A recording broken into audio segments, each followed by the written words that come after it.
A Record of Sweet Murderer from 2014, directed by Koji Shiraishi. Another found footage horror film by Koji Shiraishi that vainly reaches to capture the Lovecraftian dread of noroi, occult, shirome, or cult, but gets bogged down in its own excesses. An investigative reporter in Seoul, So-yoon, receives a call from her childhood friend Sang-joon following his escape from a mental hospital. Sang-joon has been hospitalized for the past 18 years following an accident where he and So-yoon were playing with their friend Yoon-jin when she was killed in a hit-and-run. After escaping, Sang-joon went on a killing spree with 18 known victims and promises not to harm So-yoon if she brings a Japanese cameraman to document the interview. She drags along Toshiro, the man himself, Koji Shiraishi, for filming, and they meet Sang-joon in an abandoned apartment complex on the outskirts of Seoul. Dangerously unhinged, Sang-joon threatens the pair with a knife while proclaiming that he has been hearing the voice of God since shortly after Yoon-jin's death. God has told him that he must murder 27 people whom God selects, and Yoon-jin will come back to life. And not only will Yoon-jin return to life, but also all the people Sang-joon murdered. After Sang-joon proclaims that God told him to kill the two people who visit the apartment, not counting So-yoon and Toshiro, and a pair of rowdy teens stumble into the place by sheer happenstance, So-yoon is forced to consider the possibility that Sang-joon may not be a paranoid schizophrenic. But if he is receiving messages telling him to kill, who is giving him that mission? God? Or something else?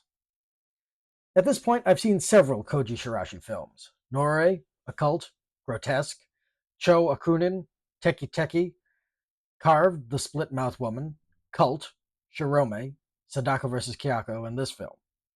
Noroi is still the gold standard, with Occult coming close. This film is unfortunately towards the bottom of the list. Despite narrative problems with Sadako vs. Kayako, it was still a little more fun than A Record of Sweet Murderer, and with comparable characterization. And as bonkers as both films get, and despite A Record of Sweet Murderer ending with a much more satisfying conclusion, Sadako vs. Kayako didn't suffer from some of this film's issues.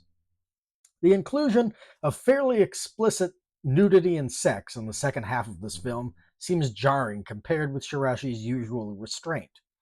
True, some of his other films do have sexual content, Grotesque and Cho Akunin chief among them, but his other strictly horror films rarely indulge.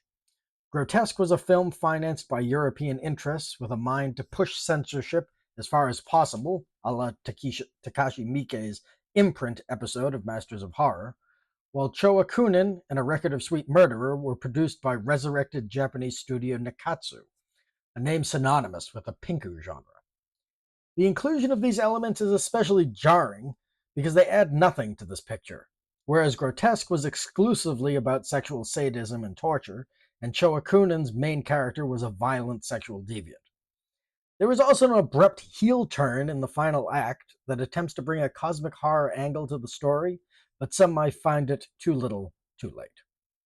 In the end, A Record of Sweet Murder is an enjoyable and at times overwhelming film that really keeps the found footage conceit with a continuous shot structure a la Alfred Hitchcock's Rope. All this results in a propulsive film that, while entertaining, doesn't reach the heights Shiraishi is capable of, but is still an enjoyable watch. I give this film 7 out of 10.